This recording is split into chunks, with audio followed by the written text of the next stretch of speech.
L'amara sorpresa del rientro delle ferie è stata una bolletta di luglio dell'elettricità di 1.025 euro, Questo per un negozio quanto grande? e 50 metri quadri, 550 kWh in meno quest'anno, ok, consumati in meno quest'anno, 1.025 euro è stata la bolletta. Quanto si può andare avanti in queste condizioni?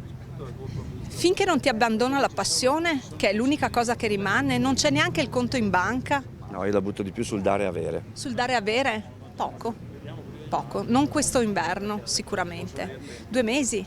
Bolletta raddoppiata per la Cozzi e quasi triplicata per il proprietario del bar al Duomo, 1.700 euro a fine agosto 2021, 4.850 quest'anno. Ora avanti così. È la domanda che mi faccio io tutti i giorni, perché vedere queste cose è allucinante. Io non credo che comunque danno la colpa alla guerra possa cambiare l'economia in questo modo.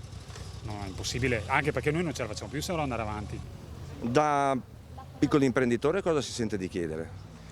Che vengano riviste queste cose, che ci vengano incontro, che il governo ci venga incontro in tutte le maniere, perché per portare avanti, se noi riusciamo a lavorare, diamo posti di lavoro e quindi l'economia comincia a girare. Così, no? Così si blocca tutto. Storie di lotta quotidiana contro il drago delle bollette, una belva che ora ha dimensioni spaventose, come raccontato dai due negozianti del centro di Padova. La categoria interroga la politica. Chiediamo lo scostamento di bilancio, noi l'abbiamo ripetuto in questi giorni, in queste settimane, anch'io personalmente con vari comunicati, uno scostamento importante di almeno 30 miliardi. 30 miliardi si riesce a fare il credito d'imposta che fino alla fine dell'anno, si riesce ovviamente a continuare a diminuire il prezzo della benzina attraverso le accise, si riescono a dare contributi diretti nel sistema e questo fa in modo che mantiene comunque sui consumi.